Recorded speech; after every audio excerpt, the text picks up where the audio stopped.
Depuis plusieurs jours, le Royaume-Uni est secoué par de très violentes émeutes. Tout a commencé après la tuerie à Southport. 3 petites filles ont été tuées par un adolescent rwandais pendant un cours de danse. Celui-ci est arrêté, l'enquête est toujours en cours sur les mobiles du crime, mais très vite, la rumeur présente le meurtrier présumé comme musulman. De violents affrontements éclatent à Southport, la ville où a eu lieu l'attaque.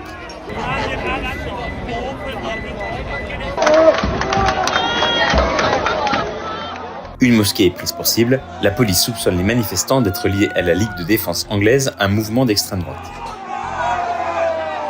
Le phénomène a été analysé dès le début par les services de renseignement britanniques comme étant attribuable en particulier à un groupe qui s'appelle l'English Defence League, la Ligue de défense anglaise, qui, dès les années 2010, dès le début des années 2010, s'était constitué en lien avec le milieu du hooliganisme pour lutter contre l'immigration massive et en particulier contre l'immigration musulmane. Les violences s'étendent ensuite à Sunderland, une ville du nord-est de l'Angleterre. Des véhicules sont incendiés, des policiers attaqués.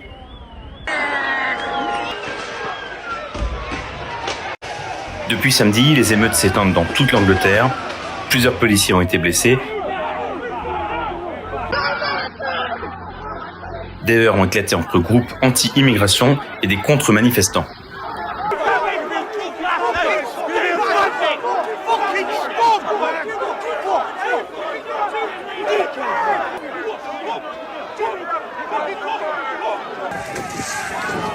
Plusieurs hôtels hébergeant des demandeurs d'asile ont aussi été pris pour cible.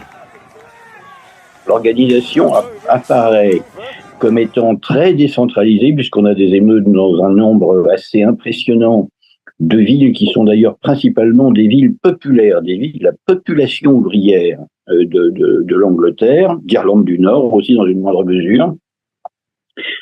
Et on a l'impression que ce sont les réseaux sociaux qui jouent dans cette affaire le rôle déterminant. Les gens que je vois, moi, sur les images, ont l'air de répondre plutôt à ce qu'ils voient comme appel à manifester sur les réseaux sociaux, et je doute beaucoup que tous soient, loin s'en faut, des manifestants d'ultra-droite.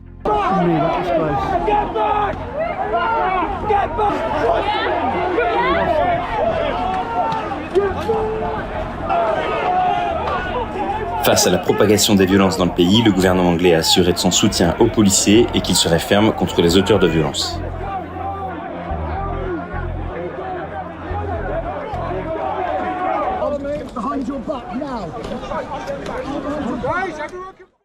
Grande-Bretagne, France, Allemagne. Grande-Bretagne, France, Allemagne. Je suis transporté dans un futur très proche et je vois, on me parle de 2 dates.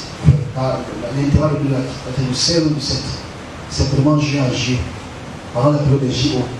Faites attention. C'est-à-dire, je vois, même s'il ne veut pas attaquer la France, il ne veut pas attaquer les pays alliés. J'ai vu les regroupements de Scotland Yard dans les rues, parce qu'il y avait des voitures qui ont été utilisées comme bulldozers. Il faut qu'il y ait plus de sécurité avec la surveillance, que les groupes extrémistes de l'Orient se préparent déjà pour frapper. Stade de France, ça se dit depuis beaucoup de temps, je l'ai répété en 2018. Je dis ça parce qu'en fait, il faut que le Scotland Yard et le M6 puissent vraiment multiplier leurs indices et vraiment anticiper ce que je dis ici. Et je dis, quand je parle de la Grande-Bretagne, avec beaucoup d'assurance, il n'y a jamais eu un événement en Grande-Bretagne que je n'ai pas annoncé au moins un an avance. Donc je me demandais si c'est secret.